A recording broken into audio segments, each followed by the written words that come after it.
पंकज मिश्रा को लेकर कई सवाल हैं। पंकज मिश्रा आज सीआईपी में देखे गए। हम अपने संवाददाता शाहनवाज से जानते हैं कि आखिर इसके पीछे क्या वजह रही। पंकज मिश्रा चर्चा में बने रहे शाहनवाज, और क्या वजह रही कि उन्हें सीआईपी ले जाया गया? देखिए, ये बहुत ही विचित्र स्थिति बनी है कि जिस पंकज मिश्रा के बारे में जो रिम्स, जो राज्य का सबसे बड़ा सरकारी अस्पताल है, वो ये दावा करता रहा है कि 4 दिन पहले ही हम लोगों ने उसे डिस्चार्ज कर दिया है, लेकिन होटवार जो है उसे शिफ्ट नहीं किया जा रहा है। इस बीच में होटवार जेल के जो सुपरिटेंडेंट हैं हामिद अख्तर साहब, उनसे आज ईडी लगातार पूछताछ कर रही है और इन सवालों को उनसे पूछा गया है। लेकिन इस बीच में आज जो पंकज मिश्रा जो रिम्स में थे, पेइंग वार्ड में थे, आज उनको पुलिस जो है जबरन कहें या यूँ कहें कि फोर्सफुली उनको सीआईपी, जो राज्य का एक मनोचिकित्सा संस्थान है, सेंट्रल इंस्टीट्यूट ऑफ साइकेट्रिक है और एक बड़ा नामी संस्थान है, यहाँ पर देश दुनिया से लोग आते हैं और इलाज कराते हैं। चूँकि नशा मुक्ति केंद्र भी वहाँ एक बड़ा विंग है, उसी विंग में फ़िलहाल उनको रखा गया है। और जो एडिक्शन की बात आती है, उस एडिक्शन से छुटकारे के लिए पंकज मिश्रा को हॉस्पिटलाइज या यूँ कहें कि सीआईपी में भर्ती कराया गया है, रखा गया है। हालांकि जो सूत्र हैं वो ये बता रहे हैं कि पंकज मिश्रा, दिली ख्वाहिश उनकी ये है और वो ये नहीं चाहते थे कि उनको सीआईपी में भेजा जाए या उनको हॉस्पिटलाइज किया जाए या वहाँ रखा जाए। जाहिर सी बात है, वहाँ का जो माहौल है, रिम्स का जो माहौल है, उससे बिल्कुल अलग होगा, बिल्कुल जुदा होगा। बहरहाल, रिम्स में रहते हुए पंकज मिश्रा ने जो कुछ कारनामे किए हैं, वो कहीं न कहीं होटवार जेल के अधीक्षक के लिए परेशानी का सबब बना है। क्योंकि ये खुद ईडी कह रही है कि रिम्स में हॉस्पिटलाइज रहते हुए इलाज कराने के दौरान जो पंकज मिश्रा थे, उन्होंने कहीं न कहीं जो गलत तरीके से, अवैध तरीके से बाहर के लोगों से बातचीत की है, फ़ोन का इस्तेमाल किया है, डराने धमकाने की कोशिश की है, केस को मैनेज करने की कोशिश की है। ऐसे कई काम किए हैं जिसकी रडार पर पंकज मिश्रा ईडी के रडार पर आ गए हैं और उसकी वजह से रिम्स प्रबंधन हो या फिर होटवार जेल के जो अधीक्षक हैं या प्रबंधन के हैं, वो कहीं न कहीं इनके रडार पर आ गए हैं।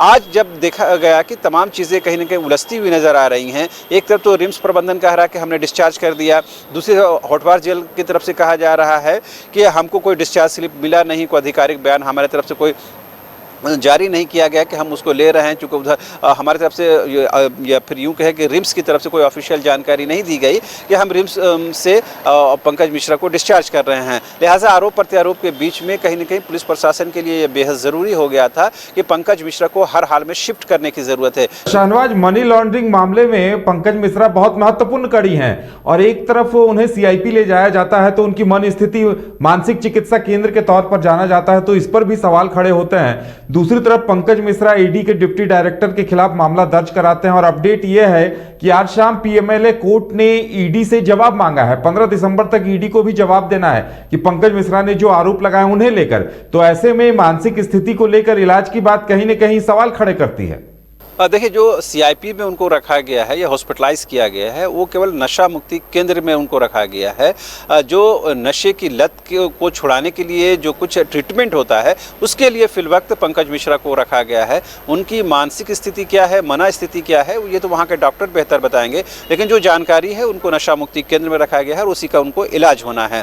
जहाँ तक आपने कहा कि कोर्ट में ये मामला खुद याचिका के तौर पर पंकज मिश्रा ने दायर कराया है कि जो तथ्य हैं वो ईडी ने पाए हैं। 1000 करोड़ के जो गबन का घोटाले का आरोप उनके नाम पर नामजद रखा गया है साहिबगंज को लेकर के। इस मामले में कहीं न कहीं कोर्ट ने ईडी से ज़रूर जवाब तलब किया है। जाहिर सी बात है, एक विचित्र बात है, जो ईडी पूरे तौर पर कार्रवाई कर रहा है, उस पंकज मिश्रा को एकदम सामने में लाकर कार्रवाई की जा रही है, बाय नेम एफआईआर किए जा रहे हैं, नामजद अभियुक्त बनाया जा रहा है। उस पंकज मिश्रा की तरफ से ईडी पर कार्रवाई पर सवाल उठाए जा रहे हैं और ईडी की कार्रवाई को लेकर के कहीं न कहीं ये क्वेश्चन रेस किया जा रहा है कि तथ्यों को तोड़ा मरोड़ा जा रहा है, गलत तरीके से पेश किया जा रहा है, या यूं कहें कि तथ्यों को हाइड किया गया है, छिपाया गया है। तो जाहिर सी बात है, अब देखने वाली बात यह है, क्योंकि ये कानूनी पेचीदगी का मामला है।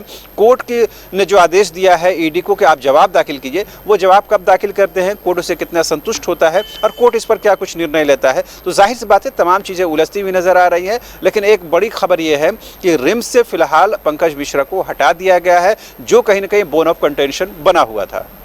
चलिए शाहनवाज, हमारे साथ जुड़ने के लिए और तमाम जानकारी देने के लिए आपका बहुत बहुत धन्यवाद। तो पंकज मिश्रा चर्चा में बने हुए हैं। पंकज मिश्रा ने जो मामला दर्ज कराया था पीएमएलए कोर्ट में, अब जज ने ईडी से सवाल पूछा है। देखना दिलचस्प होगा कि ईडी जवाब क्या कुछ देती है। वहीं पंकज मिश्रा का रिम्स से सीआईपी पहुंच जाना भी कई सवाल खड़े कर रहा है। देखना यह होगा कि ये जो शाहमात वार पलटवार आमने सामने ये जो स्थिति है, इस पे कौन शाहमात के इस खेल में कौन किस पर हावी पड़ता है, ये देखना दिलचस्प होगा। जनता को भी, दर्शकों को भी शायद इसी बात का इंतजार होगा। शाहनवाज, हमारे साथ जुड़ने के लिए आपको धन्यवाद और फिलहाल हमारी इस पेशकश में इतना ही। हमें दीजिए इजाजत और आप देखते रहिए न्यूज़ बाइस्कोप। नमस्कार।